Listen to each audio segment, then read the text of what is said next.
Você já se sentiu mal por não ser bom em alguma coisa? Como, por exemplo, por nunca ter se dado muito bem com matemática ou nunca ter se destacado em nenhum esporte? Por outro lado, você consegue perceber no que você é bom? Talvez você tenha um ótimo ouvido para música, que nem o Beethoven, ou você seja um ótimo líder, como o Roy Mustang lá de Fullmetal Alchemist. E isso acontece porque nós temos tipos diferentes de inteligências. Eu sou a Amy Vick E eu sou Samuel Strasser. e no programa de hoje a gente vai falar sobre a teoria das inteligências múltiplas. Pode ser? Pode ser.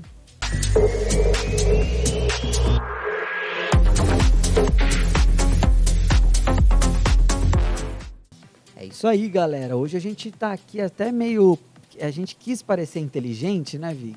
E daí a gente botou um suéter e uma camisa assim, um negocinho mais formalzinho. Eu tento parecer inteligente em todos os programas, vai. Eu tento parecer descolado nos programas. O tipo de inteligência que eu tento passar é diferente. É inteligência descolada. E Samuel, a gente vai falar sobre a teoria das inteligências múltiplas, mas antes de explicar o que é isso, como é que funciona, eu queria te perguntar, como é que era na época da escola? Você gostava de algumas matérias? Tinha outras que você não conseguia se dar muito bem? Olha, eu gostava muito de, lógico, português e história e tal. A gente fez jornalismo, né? Gostava pra caramba de escrever. As aulas de matemática, eu geralmente ia... Não façam isso, galera, mas eu dormia em boa parte delas, porque eu não conseguia acompanhar, né? Daí chegou a época que eu fui forçado a aprender, e aí, enfim, tive que correr atrás do prejuízo. Mas e você, Vicky? Você gostava de tudo ou você gostava mais de alguns? Eu também sempre gostei mais das humanidades, né? Das matérias de linguagens e humanidades. Sempre foram as minhas preferidas. Não gostava de educação física. Não gostava de educação física. Eu sempre era aquela pessoa que tentava fugir, assim, da educação física. Putz, os caras nunca me escolhia pro time. Eu só era escolhido pro time quando alguém do time faltava, entendeu? Mas aí eu jogava com os caras, assim, mas eu também não era o do cara do esporte, não. Então, e assim, se a gente for parar para analisar, a gente tem pontos fortes, né? Tem pontos, então, mais fracos. E de uma forma geral, quando a gente olha para as matérias ou então para as ciências, né? As áreas do conhecimento, a gente tem, né? Exatas, humanidades e a gente tem biológicas. Só que essas três, até mesmo essa divisão é pouco para a gente falar sobre as inteligências que nós, seres humanos, temos. E daí, nisso, vou contextualizar para vocês. Mais ou menos lá na década de 80, um psicólogo que desenvolvia muitas pesquisas na área da neurologia, o Howard Gardner, ele começou a desenvolver com a sua equipe lá na Universidade de Harvard, nos Estados Unidos, a teoria das inteligências múltiplas. E o que é isso? É uma teoria, então, que descobriu que a gente tem, que catalogou também, que não só descobriu, mas assim, explicou o que é isso. Que a gente tem mais, né, de um tipo de inteligência, 2 ou 3, e na verdade a gente tem hoje 9 tipos de inteligências diferentes. Isso é muita coisa, né? É pra caramba. E o que é legal disso aí é que, por exemplo, tem pessoas que são excelentes, né, em determinadas atividades, mas para outras não são tanto, né? E, por exemplo, o QI, que é o teste do QI, ele geralmente mostra a capacidade lógica da pessoa resolver problemas. Então, não necessariamente alguém que é muito bom em questões lógicas, ela seja inteligente nas outras coisas também. Pode ser que ela seja muito bom em outras áreas relacionadas a relacionamentos e tudo mais, né, interpessoal, e ela seja, né, na área das exatas nem tanto. E isso é bom, porque se você não é bom em matemática, cara, calma, não é o fim do mundo. Com certeza você é muito inteligente em alguma coisa. Exatamente. Então, assim, de uma forma geral, a gente tem um mundo que ele foi muito governado, né? E esteve sempre muito em destaque as ciências exatas. Então, tudo relacionado à física, matemática, lógica, sempre foi muito evidenciado. Então, assim, gênios, quando, né, alguém fala, você é muito inteligente, você é um gênio, geralmente está muito relacionado às matérias, né, às áreas do conhecimento que envolvem lógica e matemática. Então, você falou do QI, né, que seria esse quociente de inteligência, quando as pessoas, né, vão querer listar quais são as pessoas mais inteligentes do mundo. Iam lá para o teste de QI, as pessoas com maior QI, que seriam, então, mais inteligentes em matemática e lógica, matemática seriam as pessoas mais inteligentes, mas e as pessoas que são ótimos músicos, ótimos bailarinos, ótimos biólogos, ótimos né, artistas. interlocutores. Exatamente. Tudo isso era muito, assim, era deixado de lado. E uma coisa que eu acho muito interessante dessa teoria do Howard Gardner, que é esse psicólogo, então, que fez essa teoria das inteligências múltiplas, é que se a gente for parar para pensar no desenvolvimento, né, da sociedade como um todo, a gente teria, então, essa evidência, né, esse destaque para as ciências matemáticas. Então, a gente tem, que está muito ligado à tecnologia e desenvolvimento, né, então a gente tem essas profissões, matemáticos, físicos, engenheiros, que trabalham, né, para o desenvolvimento das tecnologias, só que ao mesmo tempo a gente não tem um desenvolvimento da sociedade, da humanidade. Então, assim, a gente tem o desenvolvimento das tecnologias em detrimento do desenvolvimento humano, sustentabilidade, a gente não tem muita equidade, né, justiça. Então, assim, de que adianta a gente ter muita tecnologia se a gente não pensa no meio ambiente, se a gente não sabe lidar com as questões humanas? Então, assim, a gente pode ter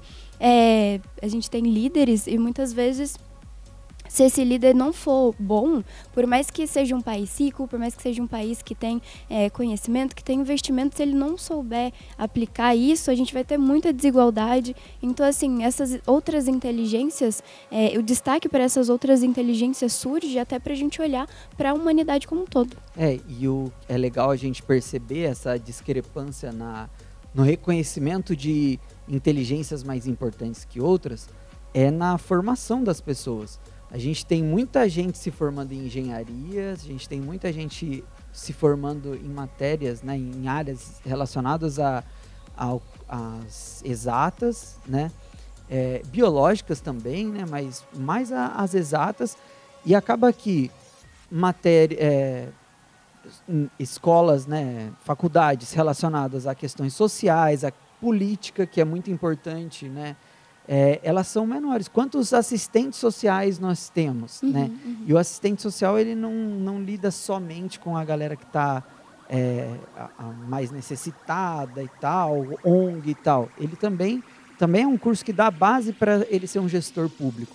Então, quem você conhece aí que fez gestão pública, né?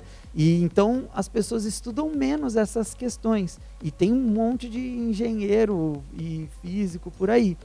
Então, assim, a gente precisa olhar, o legal dessa teoria é olhar para essas múltiplas inteligências e a gente investir em todas elas. Então, vamos conhecer agora quais são essas 9 inteligências. Inteligência pra caramba, com certeza você é bom em alguma. Com certeza. E um grupo, né, provavelmente você é bom em mais de uma. Exatamente. E não sabe. Então, a primeira é a inteligência lógico-matemática, que a gente já falou aqui um pouquinho, né? Exatamente. E, Vicky, eu vou trazer aqui um filme que é O Gênio Indomável. A galera mais jovem talvez não lembre desse filme, mas ele é um filme que tem lá o Matt Damon, que fez aí recentemente aquele que o maluco vai pra Marte, o Perdido em Marte e tal, fez outros filmes também, mas ele era novinho na época que ele fez esse filme, e ele era um cara gênio na matemática e na lógica, ele fazia várias contas tal, e num estalar de dedos, só que ele não tinha bons relacionamentos, ele não sabia se relacionar com as pessoas. Então, assim, ele tinha uma ótima inteligência lógico-matemática, mas inteligência interpessoal, intrapessoal, que a gente vai falar mais daqui a pouco, ele não tinha. E aí acabou que, assim, ele era faxineiro de uma universidade, sendo que ele tinha capacidade para ser o presidente da NASA, assim. Uhum. E para a gente entender, então, a gente tem esse exemplo que o Samu deu. Então, cientistas, né, super famosos como Einstein teriam esse tipo de inteligência, que é a inteligência das pessoas, então, que são boas em matemática, física, que sabem fazer cálculos, que também têm bom raciocínio. E se a gente for olhar para a ficção, também tem 2 personagens que eu acho legal de lembrar, que seriam o Sheldon e a Velma. Eles são ótimos em física, em matemática e também em raciocínio, né? A Velma lá sempre descobrindo os casos. Então, os dois são excelentes nisso aí, e o Sheldon é legal também, porque ele super gênio em matemática e tem dificuldade de se relacionar. De relacionamento, né? Verdade. E indo para o próximo, então, a gente vai ter a inteligência linguística. É isso aí. E na inteligência linguística eu vou abrir aqui um parênteses para falar da galera do Nerdcast, que é do Jovem Nerd. Eles estão há mais de 2 décadas produzindo conteúdo aí na internet e eles são ótimos comunicadores e são nerds também, assim, ó, igual a gente, né? Inclusive eu pode ser um pouco inspirado neles e eu trago essa referência, mas eles escrevem muito bem, eles nos podcasts, eles mesmos direcionam as conversas e explicam os assuntos, então tem assuntos de várias áreas que eles abordam no podcast. E eles guiam a conversa em todas essas áreas. Então tem de história, tem de ciência, tem de biologia, tem de ficção, né? E eles conseguem se comunicar com as outras pessoas, com os convidados que eles chamam, e também se comunicar com o público, passar essa mensagem de uma maneira muito boa. Exatamente. Então, a inteligência linguística seria essa, né? Por exemplo, de jornalistas, de professores, escritores, essa inteligência com as palavras, saber o uso de palavras e até mesmo entendê-las, né? Então, mais alguns exemplos aqui, a gente teria Virginia Woolf, Machado de Assis, e da ficção, eu trouxe a Hermione, né, que ela, inclusive, né, Emma Watson faz a Hermione, faz a Bella, que também são 2 personagens que teriam, então, essa inteligência linguística. E a Emma Watson é a Emma Watson, então? A Emma Watson também provavelmente tem essa inteligência. A Hermione, então, e a Bella teriam essa inteligência linguística, porque elas gostam muito de ler, elas aprendem muito. Por exemplo, a Hermione, ela aprende runas, né? Então, pessoas que têm esse dom, então, com as palavras e também de aprender línguas, né? Então, tradutores, professores aí de linguagens e tudo mais. E a gente vai para um rápido intervalo, mas a gente volta daqui a pouquinho para falar o restante das outras inteligências.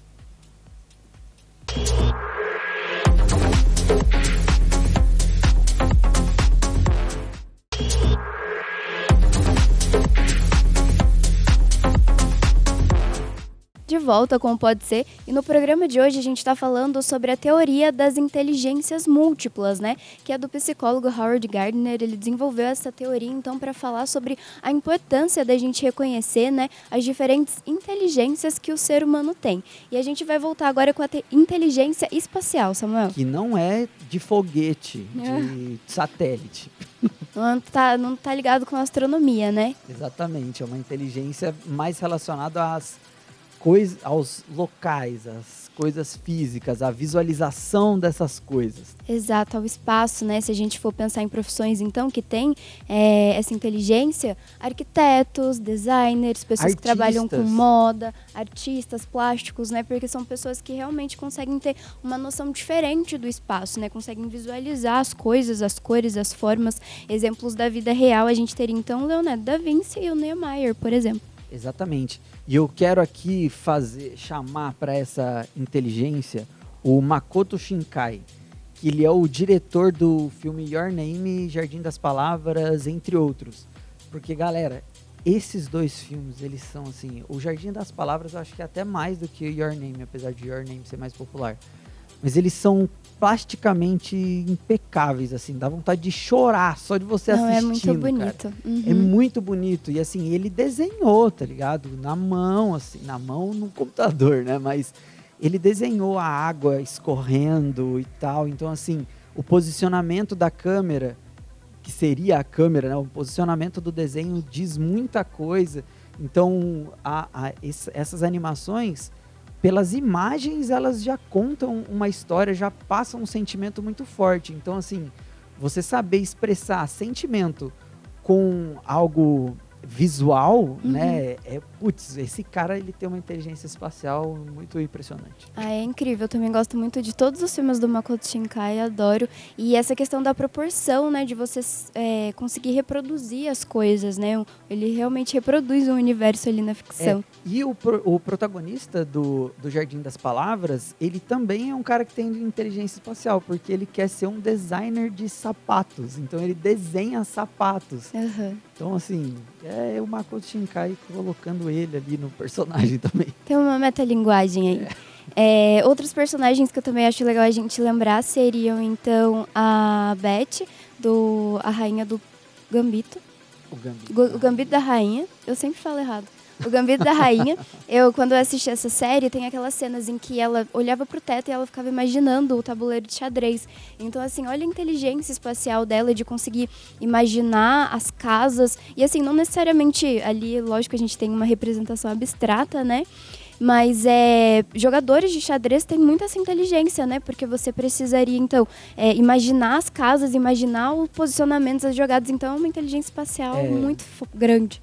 Não é só você memorizar uma sequência, né? O cara, ele visualiza e aí depois ele volta. Tipo, não, se eu fizer isso vai dar errado. Deixa eu recalcular. Ele volta 5 jogadas e vai recalculando. Então, é uma soma muito cabulosíssima da inteligência lógica e da inteligência espacial. Certíssimo. Passando para a próxima inteligência, nós temos então a físico-sinestésica. Físico-sinestésica. Que seriam então as inteligências das pessoas que sabem usar bem o corpo, é uma inteligência corporal. Então, bailarinos, atletas, né, jogadores de futebol. Exatamente. Olha só, sei lá, Ronaldinho Gaúcho, cara. O cara faz qualquer coisa com a bola, sabe? Ele tem uma noção ali, um controle dele. Ali a galera da ginástica artística são sinistros, né? Ficam parados fazendo uma força cabulosa. Eles acionam músculos que eu nem sabia que existia no corpo humano. Eles estão lá fazendo, né? Mas eu vou trazer aqui um destaque diferente e polêmico, hein, galera? Olha só, Vicky. Quero saber. Eu quero trazer aqui que eu acho que tem uma inteligência físico-sinestética absurda, o Coldzera. Coldzera, ele é um cyberatleta. Olha só. Atleta de esporte eletrônico, de esportes, de CS, né? Para quem não conhece, o CS é um jogo de tiro e tal, e eles precisam, muito rapidamente, visualizar as coisas e reproduzir, né, na ponta dos dedos ali, o reflexo deles. Então, se ele viu ali algum inimigo passando, eles fazem um movimento super rápido e preciso para conseguir acertar o inimigo. Sim. Né? E o Coldzera, ele foi... ele é brasileiro, né? E ele ganhou o título de melhor atleta eletrônico do mundo, de todos os esportes eletrônicos, em 2016. Foi melhor jogador de CS 2 anos consecutivos. Então, assim, o jogo colocou uma homenagem para ele dentro do jogo, os donos do jogo. Então, assim, ele é muito bom no que ele faz e precisa ter uma precisão absurda ali no mouse e teclado para conseguir reproduzir ali, ter um reflexo cabuloso. Muito legal, Samu. Não tinha parado para pensar num exemplo assim, é muito legal. E se a gente for parar para pensar em mais exemplos da vida real, né? Você falou do Ronaldinho, né? Também a gente teria o Pelé, né? Que o maior jogador de futebol, né? Do Brasil, do mundo, de todos os tempos. E outro exemplo também que eu lembrei bastante foi o Jack Chan, né? Que ele não tinha, tipo, dublês, ele fazia tudo. Eu adoro todos os filmes do Jack Chan. Exato. Não é, então, essa inteligência não seria só, tipo, jogar uma bola, né, subir numa árvore, mas é realmente você saber usar o seu corpo de forma inteligente, né, fazer com que o seu corpo faça aquilo que você quer. E 2 exemplos rapidamente aqui da ficção que eu acho muito legal seria a Usagi de Alice in Borderland e o Rock Lee de Naruto, porque eles de fato fazem coisas absurdas com os corpos deles. Eles conseguem abrir os 8 portões, cara, o portão da morte ali. Nossa, eles são incríveis, cara. Exatamente. Próxima inteligência, então, seria a inteligência interpessoal. É isso aí, inteligência interpessoal, que é a capacidade de você interpretar as pessoas, né, e se relacionar com as pessoas. Sabe aquele seu brother ou aquela sua sister que olha pra você e já fala: caraca, mano, o que aconteceu? Você tá bem? Tipo, sem você falar nada, ele já tá ligado que aconteceu alguma coisa. Então, essa pessoa, ela tem uma inteligência interpessoal muito grande, que ela consegue ler as pessoas. Exatamente. Então, seria uma inteligência do bom relacionamento, mas lógico, né? Se a pessoa ela é boa né, em lidar com outras pessoas, ela também pode usar essa inteligência para persuadir, né? Exatamente. Tem esse lado aí. Então, a gente vai trazer alguns exemplos, né? Profissões, né? Que teriam essa inteligência. Nós temos, então, líderes, né? Políticos, então, pessoas que têm, né? Chefes, pessoas que têm esses cargos que precisam lidar, né? Com pessoas, enfim. Eu acho que até professores, porque além dos professores precisarem serem bons nas matérias que eles lecionam, eles também precisam ter uma inteligência interpessoal absurda. Uhum.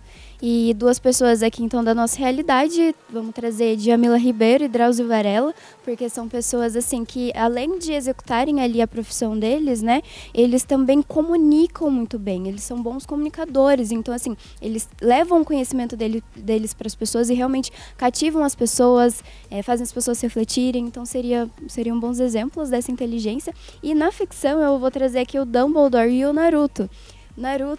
A gente teve uma discussão relacionada a isso, porque o Naruto no começo eu acho que ele era um pouco imaturo, mas realmente ao longo da história ele vai fazendo muitas amizades e ele às vezes ele até converte os vilões. Ele converte os vilões na conversa, não é na porrada. Uhum.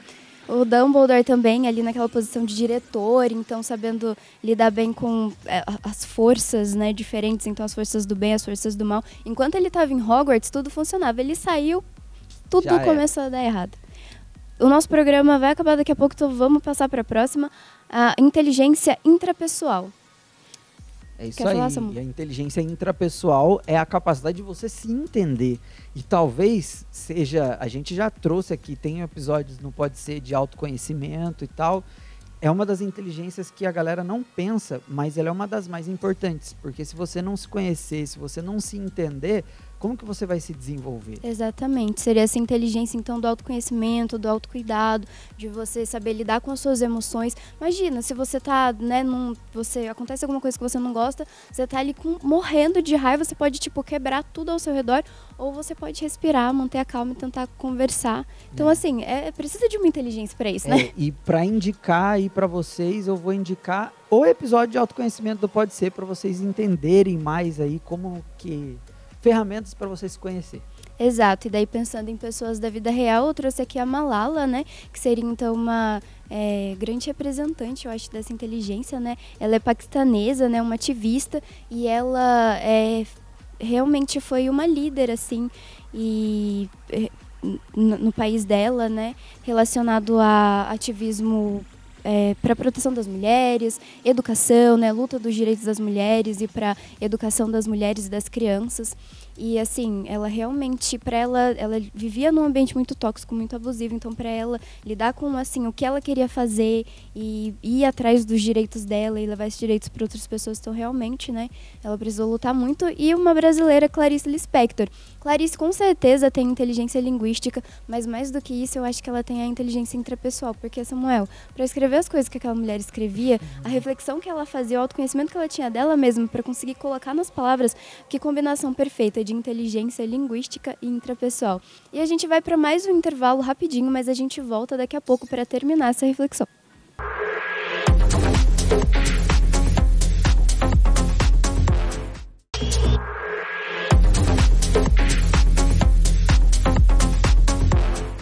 De volta com o Pode Ser, e agora a gente vai falar sobre a inteligência musical, porque a gente está falando sobre a teoria das 9 inteligências. É isso aí. E para falar da inteligência musical, eu vou chamar aqui a Taylor Swift, a menininha do hype do momento. Menininha, né? Uma adulta já, mas, a Taylor, apesar do hype, ela é uma gênia da música. Eu poderia falar aqui de Beethoven, poderia falar aqui de Mozart, de Chopin, mas a Taylor, galera, ela é sinistra. Ela tem 12 Grammys, um Emmy, e não tem nada a ver ela ganhar um Emmy, porque ela é uma musicista. E o Emmy premia programa de televisão, mas ela fez um programa de televisão e ganhou um Emmy.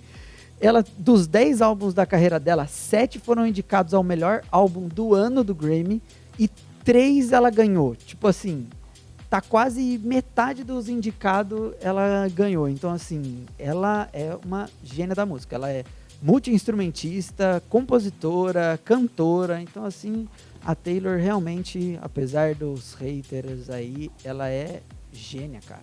O Samuel é Swift. Eu sou... É Swifter que fala? Como é que é? Eu acho que... Não sei. Desculpem, fãs da Taylor. A gente não se preparou para esse momento. Mas, né, seguindo a inteligência musical, como, né, o próprio nome já diz, seria essa inteligência então, das pessoas que são bons em reconhecer, né, tons, melodias, notas, bons instrumentistas, né, compositores, cantores, todas essas pessoas. E aqui no meu coração eu tenho Tom Jobim e Elis Regina, que são verdadeiros gênios brasileiros. E, enfim. E eu quero falar aqui, ó, do Chorão, entendeu? Charlie Brown Jr., minha banda nacional, eu acho que é a minha banda nacional favorita. Eu acho que eles são muito legais, então eles são gênios também. É isso. Passando para a próxima inteligência, nós temos então a inteligência naturalista. É isso aí.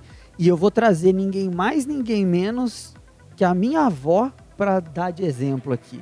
Porque é impressionante. Você já deve ter uma tia, uma avó aí, que, cara, vê um mato crescendo na calçada e fala: nossa, isso aqui é bom para pedra no rim. Sabe, bate o olho e sabe fazer, sabe? E não só reconhecer, mas sabe lidar com as plantas, sabe? Cara, a minha avó, ela sabia lidar, ela pegava um toco e virava uma árvore, sabe? Era impressionante. Nossa, é incrível mesmo. E realmente é uma inteligência, né? Então, dessas pessoas que conseguem entender e usufruir, né, de forma respeitosa também, né? Não explorar, mas da natureza, né? E que entende também